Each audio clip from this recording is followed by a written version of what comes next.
Good morning students. आज शुरू करते हैं कैलकुलस डिफरेंशियल कोफिशिएंट और डेरिवेटिव। देखो, फिजिक्स में कहीं सिलेबस में आपके कैलकुलस नहीं है, लेकिन आपका सिलेबस आगे प्रोसीड भी नहीं होगा विदाउट कैलकुलस। तो इसलिए और आप कॉम्पिटिटिव और बाकी चीज़ों के लिए प्रिपरेशन करते हैं और आपके क्लास 11th और 12th में बहुत सारे जगहों पर कैलकुलस की ज़रूरत होती है। इसमें भी बात आती है, कुछ मैथमेटिक्स ग्रुप के स्टूडेंट होते हैं जिनको कैलकुलस पढ़ना है, बहुत डिटेल में पढ़ना है, तो उनके लिए कोई प्रॉब्लम नहीं है। लेकिन वो भी अभी इस साल तो नहीं पढ़ रहे हैं, अभी नहीं पढ़े हैं, तो उनको कैलकुलस से रिलेटेड टर्म्स समझ में नहीं आएंगे। दूसरे बायो स्टूडेंट्स, बायोलॉजी ग्रुप के स्टूडेंट्स के लिए कैलकुलस एक बड़ी चीज़ होती है, बहुत बड़ा लगता है, अरे सर ये कैसे समझ में आएगा। तो इसलिए मैंने सोचा एक आप लोगों को क्लास में कैलकुलस पर भी ले लूँ, और जितनी कैलकुलस मैं आपको पढ़ा रहा हूँ आप इससे ज़्यादा पढ़ सकते हैं, लेकिन इससे कम बिल्कुल ना पढ़ना, इतना आपको जानना ही है। देखो, कैलकुलस में ये भी ज़रूरी नहीं कि आपको हर एक फार्मूले याद हों, हर सब कुछ आए, लेकिन जो ज़रूरी चीज़ें हैं वो आपको आना ही चाहिए। हम कह रहे हैं आपके पास बाइक है तो ज़रूरी नहीं है कि अब उसके हर एक पार्ट के बारे में तुम जानो, कम से कम चलाने तो आ गए, तो चलाने आएगा तो आप चला लेंगे, तो कम से कम उससे कहीं जा सकेंगे, आ सकेंगे, यूज कर सकेंगे। इसी तरह से कैलकुलस में मैं आपको सिर्फ और सिर्फ उतनी ही जानकारी दूंगा जितना आपके क्लास 11th के सिलेबस के लिए ज़रूरी है, और इसके बिना आपको दिक्कत होगी आगे पढ़ने में। तो आपको ये खूब ध्यान से समझना है, जिससे आपको आगे कोई परेशानी ना हो, क्योंकि अब आगे जैसे जैसे चीज़ें बढ़ती जाएंगी ये कैलकुलस डायरेक्ट यूज में आएगा आपके, और अगर आप थोड़ी सी भी इसको समझने में लापरवाही करेंगे तो आगे की चीज़ें आपको समझ में नहीं आएंगी। जो 2 लाइन की चीज़ है उसके लिए आपको 10 लाइन लिखना पड़ेगा, और इससे आपको वो चीज़ अच्छे से समझ में आ जाएगी। इसलिए हम लोग बात करते हैं डिफरेंशियल कोफिशिएंट और डेरिवेटिव। इसको हम लोग डिफरेंशियल कैलकुलस भी बोलते हैं। और देखो, हम लोग इसको यूज कैसे करते हैं। मान लो कि वाई एक्स का कोई फंक्शन है, let Y is a function of X, तो हम इसको Y equal to F X लिखते हैं मैथमेटिक्स के टर्म में। और जरा एक चीज़ देखो, इसका क्या मतलब हुआ। अब ये भी नहीं कि ये इसका फंक्शन है तो ये तो बहुत बड़ा चीज़ हो गया, कुछ नहीं हुआ। Y is a function of X मतलब just for example Y equal to X square plus 3x, और भी एग्जाम्पल आप लिख सकते हैं y is equal to 2x plus 3। All these are the functions of x। इसमें y क्या है, x की वैल्यू पर y की वैल्यू डिपेंड कर रही है। इसका मतलब y is a function of x। x change होगा तो y भी चेंज हो जाएगा, तो जिसकी वजह से जो चीज़ चेंज हो तो वो उसका एक फंक्शन हो जाता है। तो इसका मतलब हमने लिखा y is a function of x, y is equal to F X. कुछ भी इस तरह की चीज़ लिखी गई हो तो आप उससे ये अंदाज़ा लगा सकते हैं कि ये कैसे होगा। तो y is a function of x मतलब इस तरह का कुछ भी हो सकता है। अब मान लो x की हम कोई वैल्यू रखें, जैसे हम इसी इक्वेशन को ले लेते हैं। अब हम x की कोई एक वैल्यू रखते हैं, मान लो 1 रखा, तो y की वैल्यू 1 पर क्या आएगी, 1 पर आ जाएगी, ये 1 हो जाएगा, प्लस 3 इंटू 1 मतलब 3, मतलब इसकी वैल्यू हमको मिल जाएगी 4। अब अगर हम x की वैल्यू को थोड़ा सा बढ़ा दें तो y की वैल्यू भी थोड़ी सी बढ़ जाएगी। तो देखो, अगर हम इसको 1 बढ़ा दिए तो इसकी वैल्यू हो गई 2 2 जा 4, ये 4 हो जाएगा, प्लस 3 2 जा 6 मतलब इसकी वैल्यू 10 हो गई। तो x को हमने बढ़ाया, we have increased x by 1 and y has increased by 6। तो यहाँ पर 6 से इंक्रीज, आगे और बढ़ाओगे तो और भी ज़्यादा बढ़ता चला जाएगा, तो इसमें और भी ज़्यादा 10 से, ये नहीं है कि हर बार 6 ही बढ़ेगा, हर बार वैल्यू अलग अलग हिसाब से बढ़ती जाएगी। तो इस तरह से हम देखते हैं कि इसकी वैल्यू बढ़ने पर इसकी भी वैल्यू बढ़ रही है। अब देखो, हमको कई बार ज़रूरत पड़ती है इंस्टेंटेनियस, उसी के लिए डिफरेंशियल कैलकुलस स्पेशली बनाया गया, न्यूटन का बनाया हुआ ये कैलकुलस है। अब न्यूटन खाली फिजिक्स में ही नहीं रहे हैं, न्यूटन जो है वो मैथमेटिक्स में भी रहे हैं, तो उन्हीं का बनाया हुआ ये कैलकुलस है, और जो वाइडली यूज्ड है, बहुत ज़्यादा यूज में आता है। बिना इसके आप फिजिक्स की पढ़ाई के बारे में सोच भी नहीं सकते। तो देखो इसको यूज क्यों करते हैं, क्या है इसके यूज का रीजन, क्यों ये कैलकुलस हमारे सामने आया, ये फालतू सी चीज़। तो पहले उसका मतलब समझो। देखो मैंने आप लोगों को एक बात बताई थी, इंस्टेंटेनियस वेलोसिटी। ये ऑब्जेक्ट है, ये ऑब्जेक्ट यहाँ से यहाँ तक चल रहा है और ये टोटल डिस्टेंस कवर करता है 10 सेकेंड में। ये इस जगह से चल कर के इस जगह पर पहुँचता है। मैंने आपसे पूछा कि 6th सेकेंड पर इसकी स्पीड बताओ। तो 6th सेकेंड पर आप स्पीड कैसे बताएंगे? देखो स्पीड का जो फार्मूला होता है, स्पीड का फार्मूला हम लोग ये जानते हैं कि delta S divided by delta T, मतलब time distance travelled divided by interval of time. आपके पास कोई न कोई इंटरवल होगा कि इस 1 घंटे में इतना चला, इस 1 मिनट में इतना चला, इस 2 सेकंड में इतना चला। जब आपके पास इंटरवल होगा तभी तो आप बता पाएंगे कि हाँ इतने से इतने दूर में या इतने से इतने देर में उसने कितनी डिस्टेंस कवर की। तो मैंने आपसे पूछा 6th सेकंड पर। अब देखो 6th सेकंड पर हमको नहीं पता डेल्टा एस की वैल्यू कितनी होगी, डेल्टा एस ही रखो, लेकिन इंटरवल निकालोगे तो 6 - 6 आएगा और जब 6 - 6 इंटरवल आएगा तो नीचे 0 हो जाएगा। तो वेलोसिटी कितनी पाया? इनफाइनाइट। Is it correct? ये पॉसिबल ही नहीं। इसका मतलब कि अगर हमको इंस्टेंटेनियस वेलोसिटी चाहिए 6 सेकंड पर तो हम क्या करें, कैसे ले आए? इसके लिए एक तरीका हम लोग कर सकते हैं, छोटा तरीका इस्तेमाल कर सकते हैं। वो तरीका देखो क्या इस्तेमाल कर सकते हैं हम लोग। इसमें एक काम कर सकते हैं, वो काम ये है कि हम 6th के 1 सेकंड पहले चले जाएं 5वें सेकंड पर, और 6 के 1 सेकंड बाद चले जाएं मतलब 7वें सेकंड पर, और 5th से 7th के बीच में, 5th से 7 के बीच में क्या डिस्टेंस ट्रेवल हुआ वो डिस्टेंस निकाल लें, जो भी डिस्टेंस आए, और उसको डिवाइड कर दें डेल्टा टी इक्वल टू 2 से।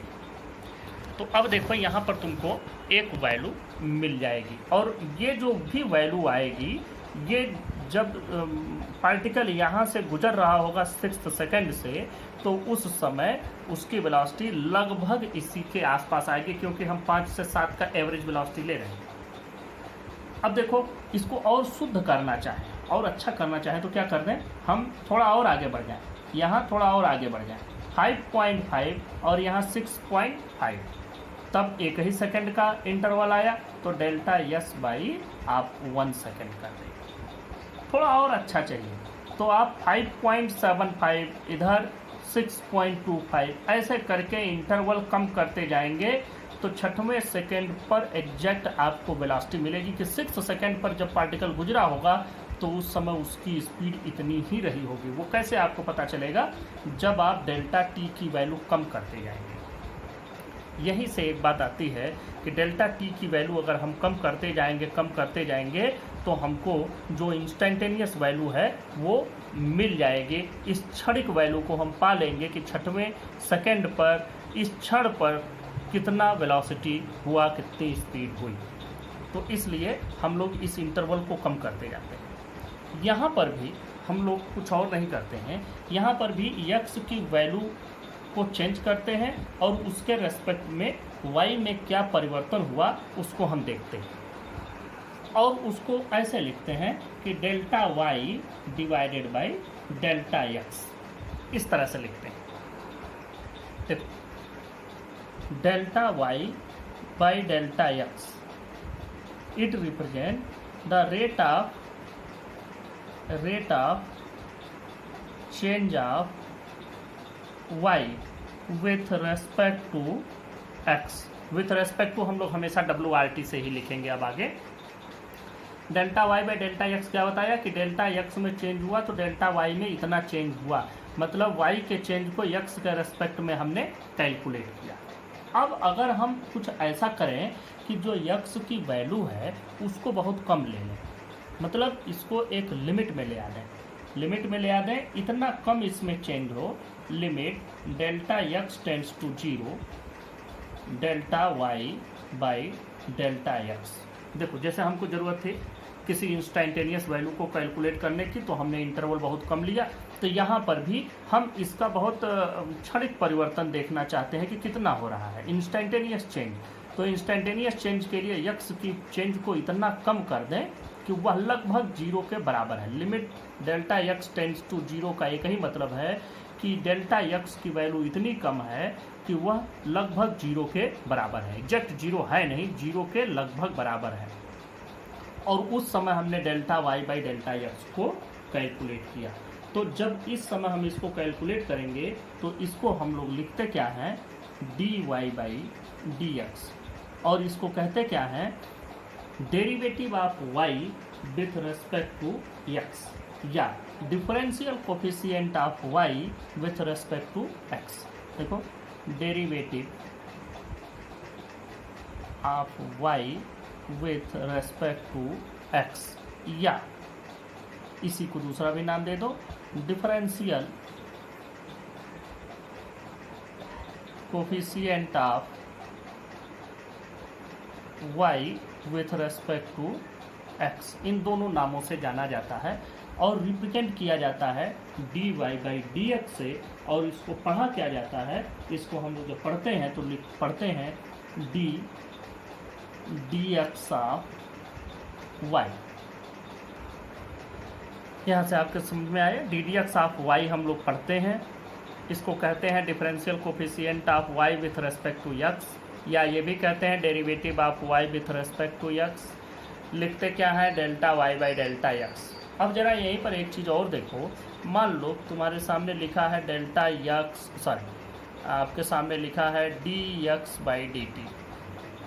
आप इसका क्या मतलब समझेंगे, आप इसका सीधा मतलब समझेंगे कि यह निकाला गया है एक्स में change with respect to change in T, where change in T is nearly about to zero, या change in t is very small and tends to be zero। तो इसको हम क्या समझेंगे, इसको हम समझेंगे सबसे पहले limit delta t tends to zero delta x by delta T.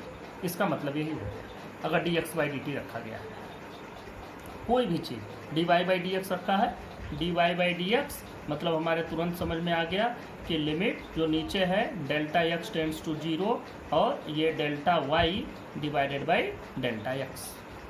कोई भी चीज़ अगर इस तरह से लिखी गई है तो हम लोग यही मानेंगे। और इसको क्या कहते हैं, इसको कहते हैं instantaneous rate of change of X with respect to T. यहाँ कहेंगे instantaneous rate of change of Y with respect to X. इसी instantaneous rate of change of को कहते हैं derivative of Y with respect to X. तो किसी चीज़ के derivative का मतलब होता है उसका इंस्टेंटेनियस रेट ऑफ चेंज। तो डेरिवेटिव का मतलब हो गया इंस्टेंटेनियस रेट ऑफ चेंज। देखो, ये बहुत जगहों पर यूज होने वाली चीज़ है। जनरली हम लोग फिजिक्स में जब भी कोई चीज़ पढ़ते हैं तो इंस्टेंटेनियस वैल्यू की ही बात होती है, तो इसलिए हमको हर जगह इसकी भी ज़रूरत पड़ेगी। तो डेरिवेटिव का मतलब हमारे समझ में आ गया, derivative means it represent instantaneous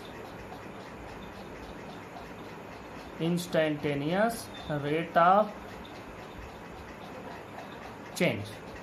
derivative means instantaneous rate of change. अब अगर लिखा है डेरिवेटिव ऑफ वाई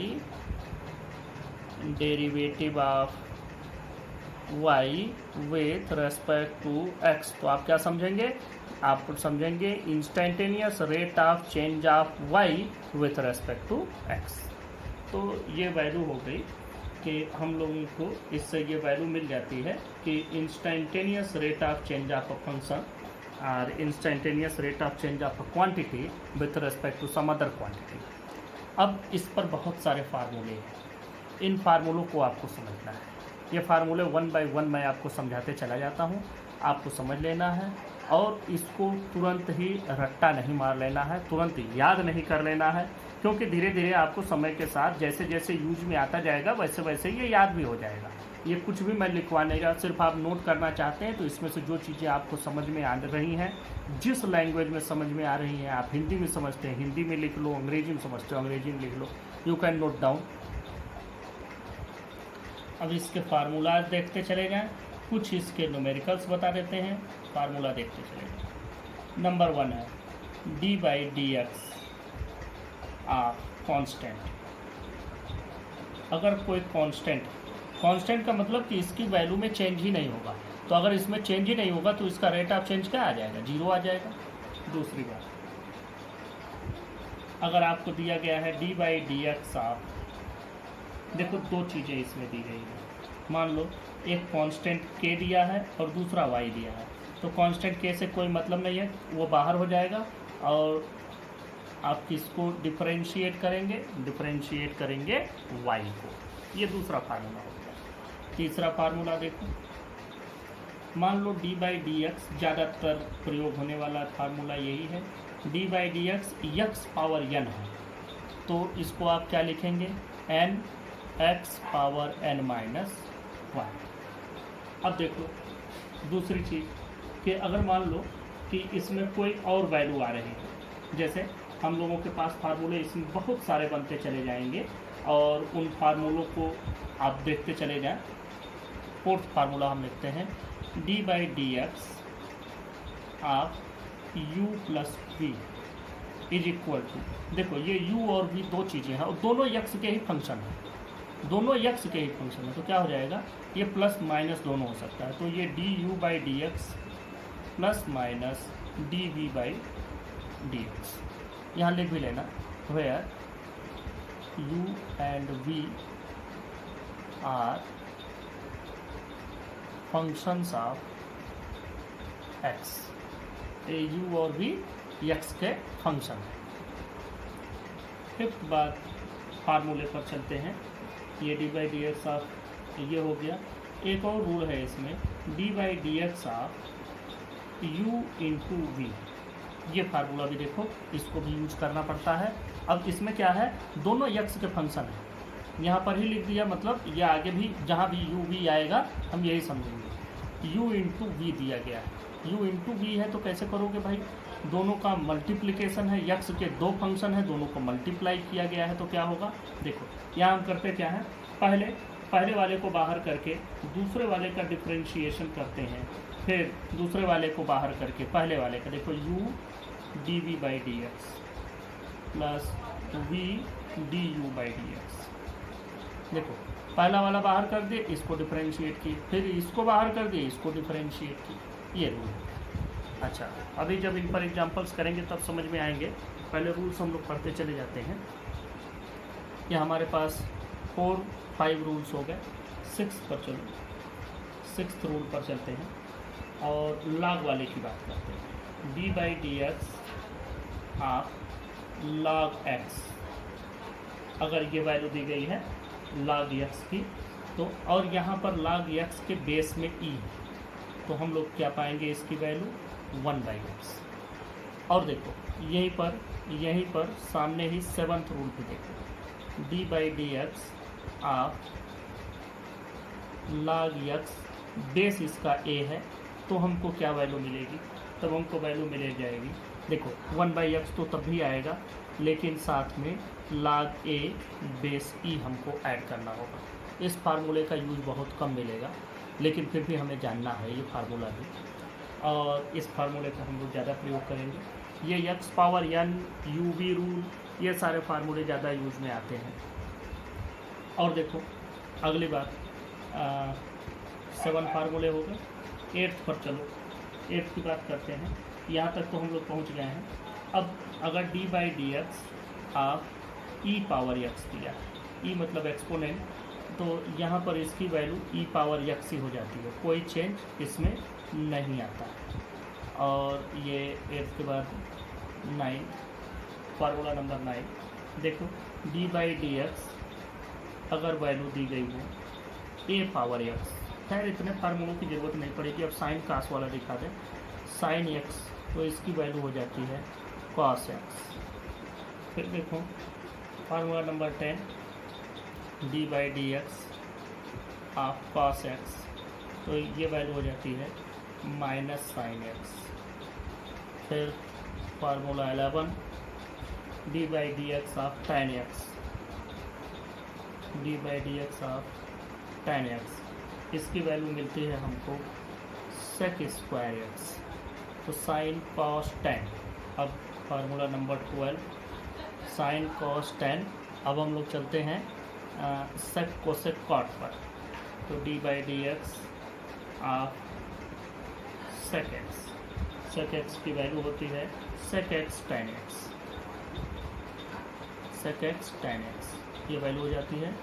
13th देखो d by D x of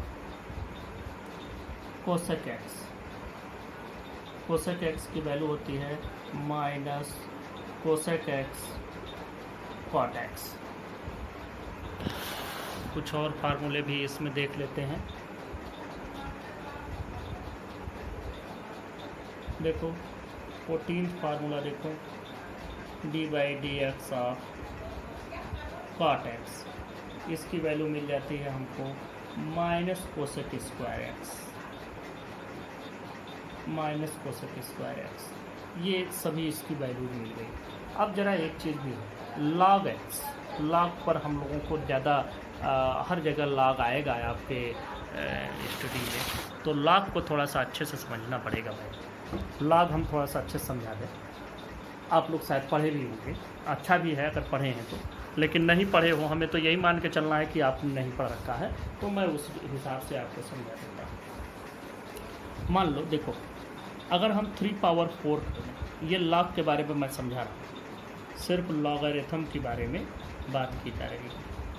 logarithm क्या है, कैसे है, मैं उसको बहुत डिटेल में नहीं जाऊँगा, बस उस पर थोड़ा सा आपको समझा देता हूँ। लॉगरिथम्स इसमें क्या है कि जैसे मान लो अगर हम लिखें 2 पावर 4, तो 2 पावर 4 वैल्यू कितनी होगी, 2 2 जा 4, 4 2 जा 8, 2 जा 16। अब देखो यहाँ से आपको एक बात समझनी है कि अगर हम इसका लॉग ले लें या इसको थोड़ा सा हम उल्टा लिखें तो और भी ज़्यादा अच्छा होगा कि 16 can be written as 2 power 4, ये वैल्यू होगी।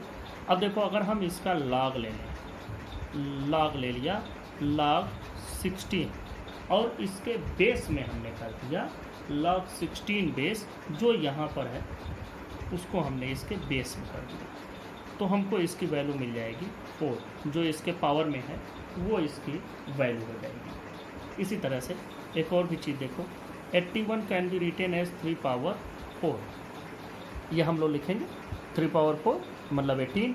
तो अगर हम इसका log ले लें, log 81 और बेस कर दें 3, तो हमको इसकी वैल्यू मिल जाएगी 4। अब देखो जनरली जब हम कहीं भी log लिखते हैं, सिर्फ अगर लिखा हुआ है log 2, कुछ नहीं लिखा है इसके बेस में, तो हम लोग क्या समझते हैं, अगर सिर्फ और सिर्फ log लिखा हुआ है, कुछ बेस में नहीं लिखा है, तो हम इसको नेचुरल log मानते हैं और यहाँ बेस में e मान लेते हैं, और उसको हम लोग log 2 बेस e पढ़ते हैं। जनरली हम लोग इसको 10 मान लेते हैं, ऐसे ना समझो। मान लो कहीं log 2 लिखा हुआ है तो हम लोग इसके बेस में मान लिए 10। अगर कुछ भी यहाँ लिखा नहीं है तो हम बेस में 10 मान करके अपना कैलकुलेशन वगैरह करते हैं। लेकिन अगर log 2 बेस e लिखा हुआ है तो हम इसको कहेंगे natural log of 2, this is known as natural log of 2, और इसको ऐसे भी रिप्रेजेंट करते हैं ln2 से, ये भी बाद में आगे आएगा। इसको हम लोग ln भी लिखते हैं, ln में मीन्स नेचुरल log ऑफ 2, और नेचुरल log का मतलब इसका बेस कितना हो गया e। और अगर वैसे कुछ लिखा गया है तो हम लोग बेस 10 पर उसका कैलकुलेशन करते हैं, क्योंकि जो हम नंबर सिस्टम पढ़ते हैं उसका बेस 10 ही है। डेसिमल सिस्टम हम लोग पढ़ते हैं तो उसमें 10 नंबर्स हैं, 10 चीज़ें हैं, इसीलिए उसका बेस 10 लेकर के ही कैलकुलेशन करते हैं। लेकिन बहुत सारे मैथमेटिकल कैलकुलेशन में भी आल्सो यूज नेचुरल log। तो ये log हो गया। log के कुछ फार्मूले होते हैं, जैसे ये समझ लो log m इंटू n अगर दिया गया है तो इसको हम कहते हैं log m plus log n। अगर यही value log m by n दिया है तो हम लोग इसको कहते हैं log m minus log n। जो बेस में इसके होगा वही इन दोनों के बेस में होगा, यहाँ जो बेस में होगा वही इन दोनों के भी बेस में होगा, बेस पर नहीं जाते। तो ये log का फार्मूला हमारे पास सामने मिलता है।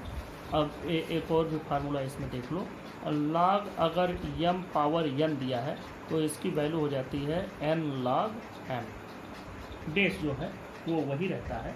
और एक चीज़ और भी देखें कि अगर हमको बेस चेंज करना होता है कभी, तो हम लोग क्या करते हैं, देखो जैसे log दिया गया है आपके सामने m बेस a, अगर यह log आपके सामने है और इसका बेस हमको b पर बदलना है, ध्यान से देखना, हमारे पास है log m बेस a।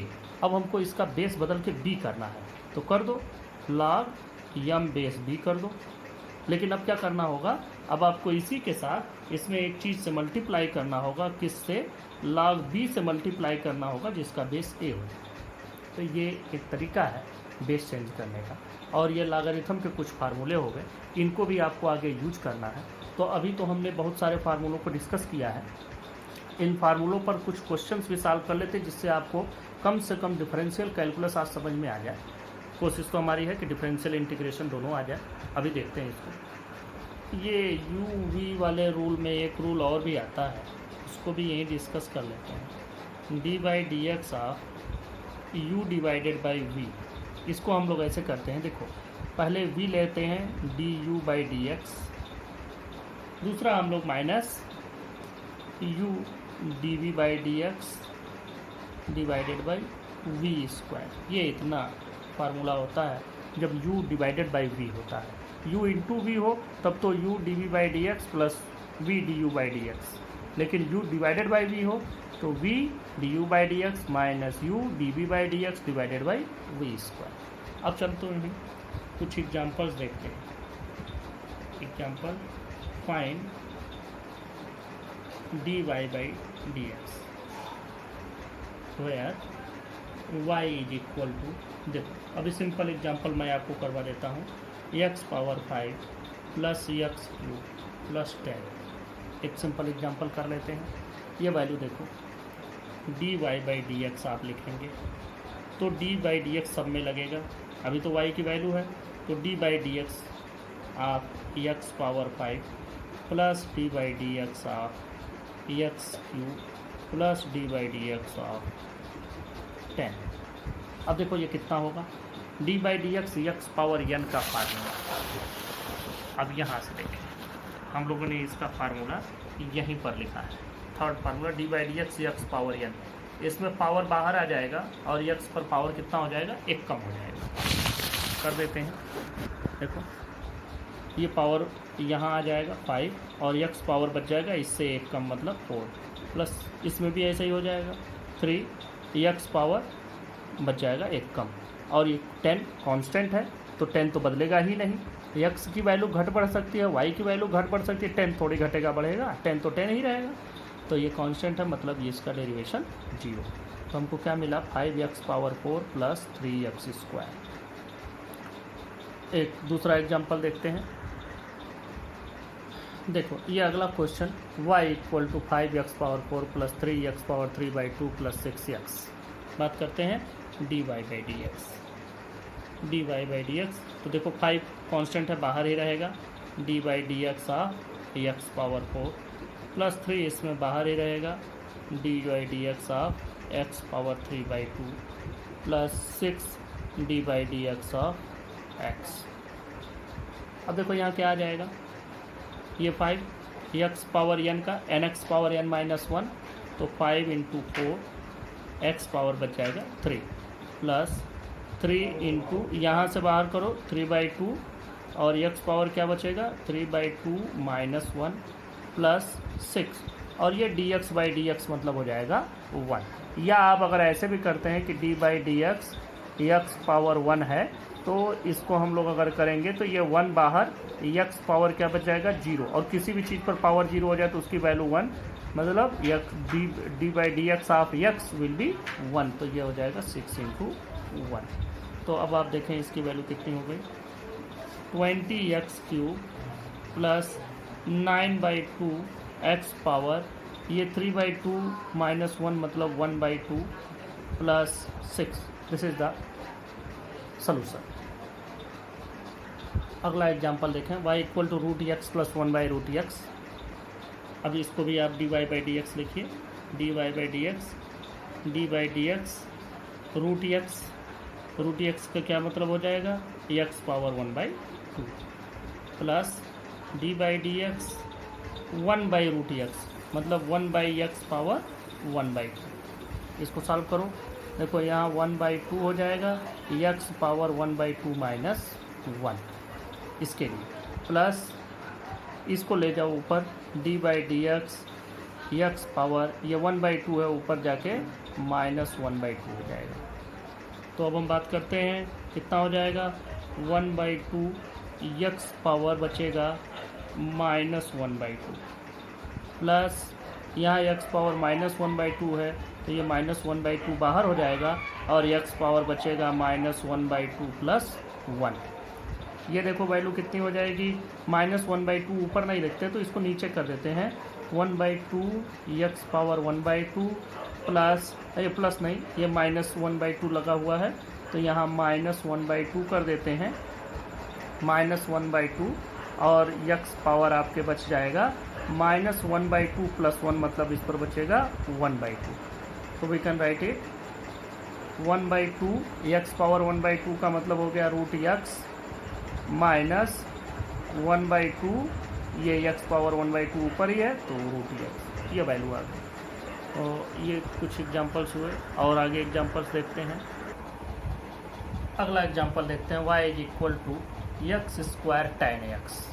अब इसमें क्या करना होगा भाई, यक्स के दो फंक्शन हो गए, एक tan x एक x², तो हमको u-v रूल लगाना होगा। u-v रूल आपको मैंने बताया कि d/dx of u into V, ये क्या होता है, u dv/dx plus v du/dx। तो हम लोग यहाँ भी यही करेंगे, dy/dx पहले तो हम लिख देंगे d/dx of x² tan x, ये वैल्यू तो आपको लिखनी ही है साथ में। अब इसकी वैल्यू देखो क्या हो जाएगी, पहले ये बाहर कर दें x² d/dx of tan x plus tan x बाहर करो d/dx ऑफ x², ये वैल्यू हुई। अब देखें x² tan x का डिफरेंशिएशन, tan x का डिफरेंशिएशन वाला फार्मूला, जो जितने फार्मूले मैंने लिखवाए वो सभी फार्मूले आप एक कागज़ पे कापी पे लिख लीजिएगा, उनकी ज़रूरत पड़ती है। तो tan x का डिफरेंशिएशन होता है sec² प्लस ये tan x तो ऐसे ही रहेगा और इसका डिफरेंशिएशन होगा इंटू 2x। अब इस 2x को इसमें मल्टीप्लाई न कर देना, ये एंगल है इसका, ये tan x एक अलग चीज़ हो गई, ये अलग चीज़ हो गया। तो हम लोग लिखेंगे x² sec² plus 2x tan x, ये वैल्यू हो गई। तो ये मल्टीप्लिकेशन वाले का हो गया। अब एक और एग्जांपल देख लेते हैं जिसमें डिवीजन वाला। मान लिया y = इसे आगे बढ़ाते हैं,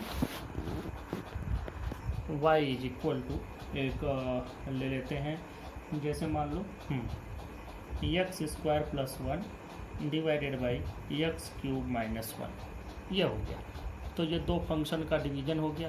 तो वो डिवाइड वाला रूल आप लगाएंगे, d/dx of u divided by v, क्या फार्मूला होता है, पहले लिखते हैं v du/dx minus u dv/dx divided by v², ये फार्मूला होता है।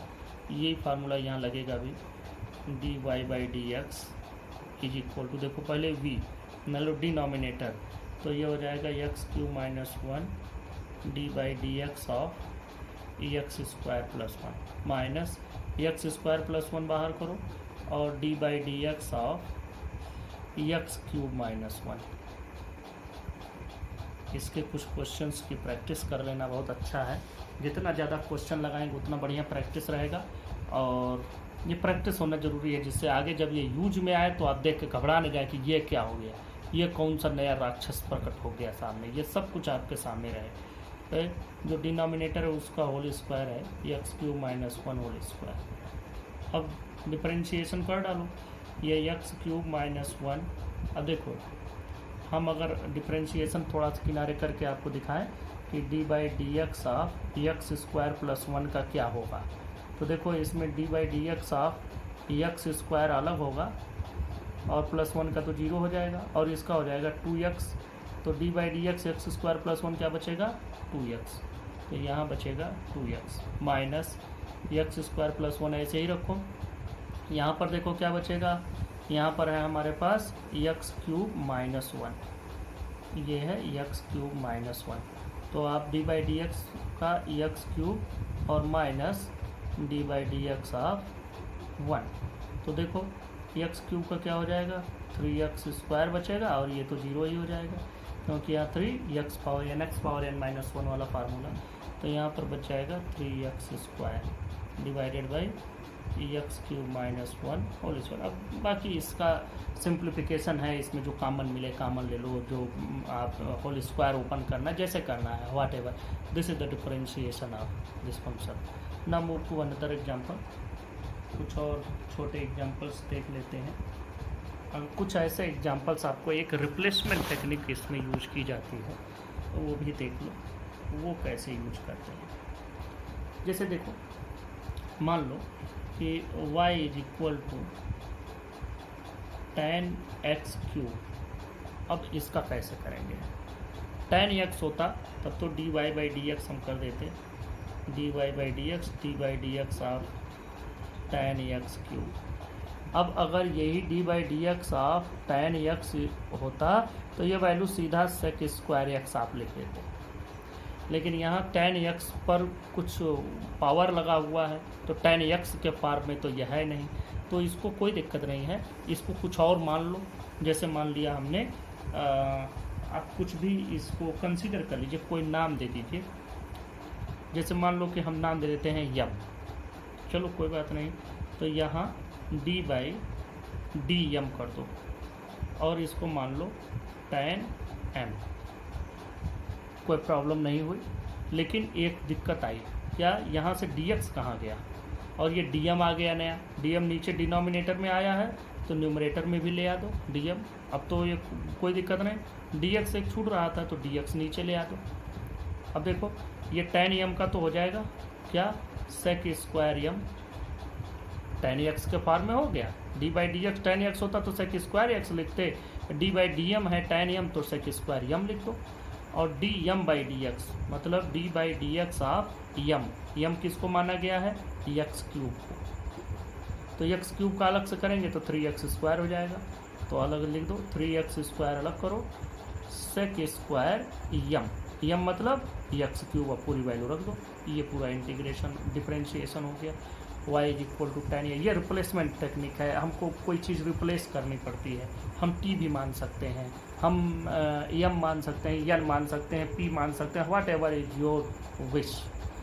कुछ और क्वेश्चंस देख लेते हैं। देखो y equal to 5x² log x, इसमें भी दो फंक्शन का मल्टीप्लिकेशन, एक तो 5x² हो गया, दूसरा log x हो गया, तो y इज इक्वल टू करोगे तो 5x² dy/dx की वैल्यू हम लिख रहे हैं, तो पहले d/dx आप पूरा लिखते, अब धीरे धीरे करके थोड़ा फॉरवर्ड बनते जाओ, तो 5x² d/dx of log x plus log x किनारे करो d/dx ऑफ 5x²। वैल्यू देखो, ये 5x² log x का क्या होता है 1/x, प्लस log x ऐसे ही रहेगा, और 5x² का क्या हो जाएगा, 5 तो बाहर हो जाएगा, और x² का हो गया 2 × x। अब ये x इसमें मल्टीप्लाई नहीं होगा, log x बिल्कुल अलग क्वांटिटी है, 5x इसमें मल्टीप्लाई हो जाएगा, पीछे हम इसका मल्टीप्लाई कर देंगे, तो यहाँ से इसका एक x कैंसिल हो गया, अच्छा 5x प्लस यहाँ से बच रहा है 5 × 2 = 10, 10x log x। तो ये पूरा डिफरेंशिएशन हुआ। एक और एग्जांपल देखते हैं, y is equal to log sin x। अब देखो ये तो log x होता तब तो सीधा हो जाता, 1/x वैल्यू आ जाती, लेकिन अब करोगे dy/dx is equal to d/dx of log sin x। तो log x बनाना है तो हम लोग क्या करें, d/dt कर दें और मान लेते हैं log t। अब तो हो गया dt log t, x यहाँ log x, तो उस तरह से बन गया, लेकिन dt आया अलग से तो dt से मल्टीप्लाई भी कर दो, डिवाइडेड बाय dx हमारा छूट रहा है, dx रख दो, जो वैल्यू थी एज इट इज वही रह गया, सिर्फ dt से डिवाइड किया, dt से मल्टीप्लाई किया और इसको sin x को t मान लिया, वैल्यू पुटअप कर दो, d/dt log t कितना हो जाएगा 1/t, और देखो ये कितना हो जाएगा d/dx ऑफ t, t का मतलब कितना है sin x, तो sin x का डिफरेंशिएशन होता है cos x divided by t। तो अब t की वैल्यू देखो क्या माना गया है, साइन x की वैल्यू को t माना गया है, तो मतलब cos x by sine x, और ये वैल्यू हो जाएगी cot x।